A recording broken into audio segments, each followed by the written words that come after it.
بسم اللہ الرحمن الرحیم۔ اس بے سکون دنیا میں اگر کوئی سکون میں ہے تو یقیناً اس کا تعلق اللہ سے ہے۔ ظرف وسیع کر لو، شکوے شکایتیں کم کر دو، وجہ پوچھنا چھوڑ دو، خواہشیں مختصر کر لو اور اسی طرح زندگی آسان ہو جائے گی۔ بعض اوقات ان لوگوں کے ساتھ بھی ہنسنا، مسکرانا اور جینا پڑتا ہے جو پیٹھ پیچھے ہماری صرف اور صرف برائیاں ہی کرتے ہیں۔ اچھے لوگ اپنی نیکی کو اور برے لوگ دوسروں کی نیکی کو بھول جاتے ہیں۔ جب مرد کا نکاح من پسند عورت سے ہوتا ہے تو وہ اسے جنت کی حوروں سے بھی زیادہ عزیز ہوتی ہے۔ جب تمہارا دل کسی کے گلے لگ کے رونے کو چاہے تو قرآن پاک کو گلے لگا لینا۔ انسان ہر شے کے بغیر رہ سکتا ہے مگر اللہ کی محبت کے بغیر نہیں رہ سکتا۔ مرد کو جلنے کے لیے اتنی آگ کافی ہے کہ وہ اپنی من پسند عورت کی آنکھوں میں کسی اور کا عکس دیکھے۔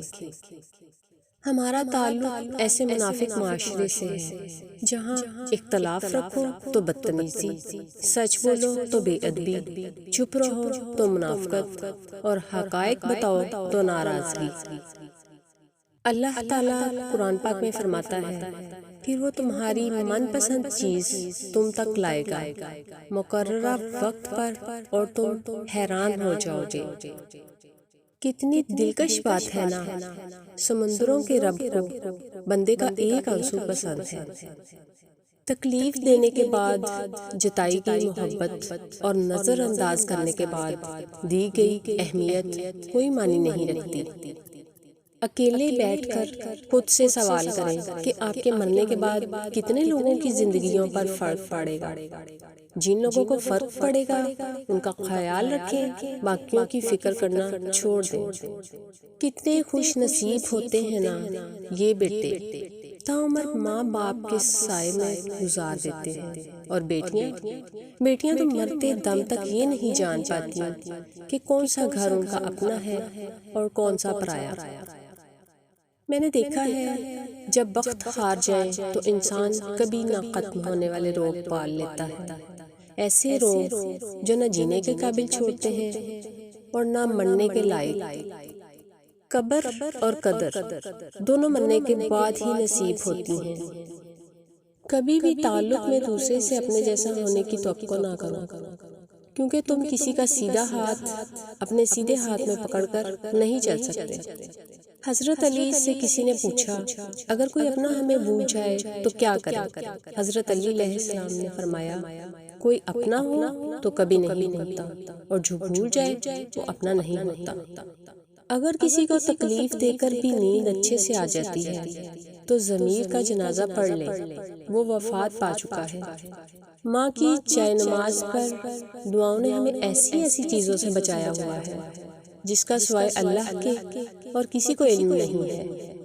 رزق صرف پیسہ نہیں ہوتا، نیک بیوی شوہر بھی رزق ہے جو ہمارا خیال رکھتے ہیں۔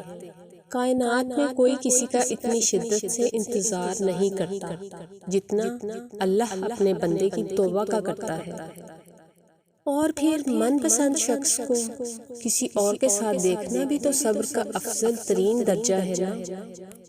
زندگی میں اکثر مقامات پر میں نے جانا کہ میرے ساتھ اللہ کے سوا کوئی نہیں ہے، اور تبھی مجھے اندازہ ہوا کہ صرف اللہ کا ہونا کس قدر بہتر ہے۔ نکاح کر کے ساتھ لی جانے والا تھوڑا کالا ہی صحیح، لیکن گناہ کر کے چھوڑ جانے والے خوبصورت محبوب سے لاکھ گنا بہترین ہوتا ہے۔ وفا کا تعلق مرد یا عورت سے ہرگز نہیں ہوتا، وفا کا تعلق اوقات سے ہے، بساط سے ہے۔ جس کی جتنی ہوتی ہے وہ اتنی ہی کرتا ہے۔ آپ کے گرد انسان ہیں، ایک ایسا جس کو آپ چاہتے ہیں اور دوسرا وہ جو آپ کو چاہتا ہو، تو ایسے میں آپ اپنے لیے کس کو منتخب کریں گے؟ جو آپ کو چاہتا ہے اس سے، یا جس کو آپ چاہتے ہیں؟ خوش نصیب ہوتی ہے وہ عورت جو مرد کی بے شمار چاہتوں کی اکیلی وارث ہوتی ہے۔